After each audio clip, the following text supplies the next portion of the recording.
Buxoro haqida 50 ta fakt. Videoni buxoroliklar ko'rib turgan bo'lsa, avans sifatida like bosing va biz boshladik. Buxoro Markaziy Osiyodagi eng qadimiy shaharlardan biri.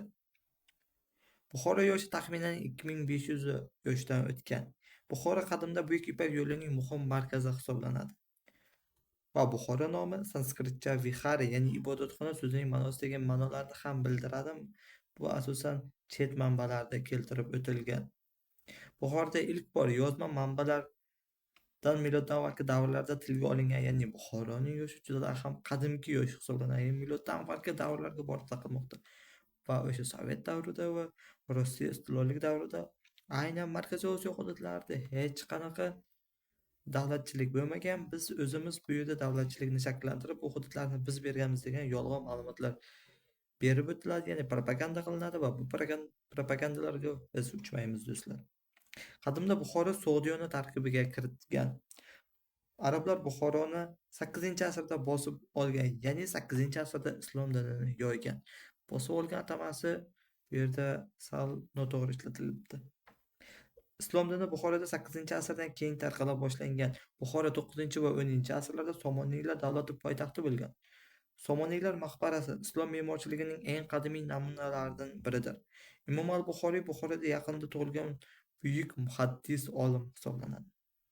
Buxoro Qubbatul Islom, islom gumbazi deb ham ataladi.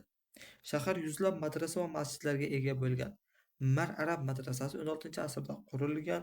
Buxoro Shayboniylar davrida yana poytaxt barpo etilgan, ya'ni poytaxt bo'lgan. Shayboniyxon Buxoroni yirik siyosiy markazga aylantirgan. Arq qal'asi Buxoro hukmdorlarining qarorgohi hisoblanadi. Arq qal'asi 1500 yildan ortiq tarixga ega. Poyi Kalon majmuasi Buxoroning ramzidir. Kalon minorasi 12-asrda quriladi. Kalon minorasi balandligi esa taxminan 47 metrni tashkil etadi. Chingizxon Buxoroni 1220-yilda bosib olgan. Mo'g'ullar istilosi shaharga katta talofat yetkazadi. Buxoro keyinchalik qayta tiklanadi. Buxoroning xonligi 16-asrda tashkil topgan. Buxoro amirligi 18-asrda vujudga kelgan. Amirlik Rossiya imperiyasi ta'sirida kelgan. 1920-yillarda Buxoro amirligi tugatiladi va Buxoro Xalq Sovet Respublikasi tuziladi. 1924-yilda Buxoro O'zbekiston tarkibiga kiritiladi. Buxoro tarixiy markazi UNESCO ro'yxatiga kiritilgan. Shaharlar ochiq osmon ostidagi muzey deb ham ataladi.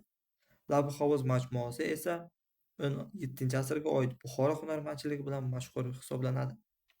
Zardushtlik Buxoroda yuksak darajada rivojlangan. Buxoro ipak gilamlari esa qadimdan mashhurdir.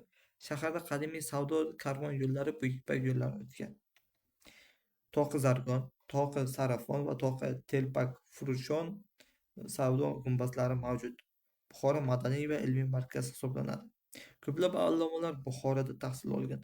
Abu Ali ibn Sino esa Buxoro bilan chambarchas bog'liq. Ibn Sino Somoniylar saroyida faoliyat yuritgan. Buxoro madrasasi sharqda mashhur hisoblanadi. Shahar adabiyot va san'at markazi hisoblangan. Buxoro ko'plab sayyohlarni o'ziga jalb qiladi. Qadimiy hammomlar hanuzgacha saqlanib qolgan. Buxoroda qadimda devor bilan o'ralgan shaharning darvozalari bo'lgan. Buxoro bugun ham o'z tarixiy qiyofasini saqlab qolgan va Buxoro o'zbek xalqining bebaho tarixiy merosidir. Senga fakt edi do'stlar. Shu bilan bizning 50 fakt Buxoro haqida 50 fakt haqidagi videomiz o'z nihoyasiga yetdi. Kanalimizda yangi bo'lsangiz obuna bo'ling, videoroliklarimizni like bosishni unutmang.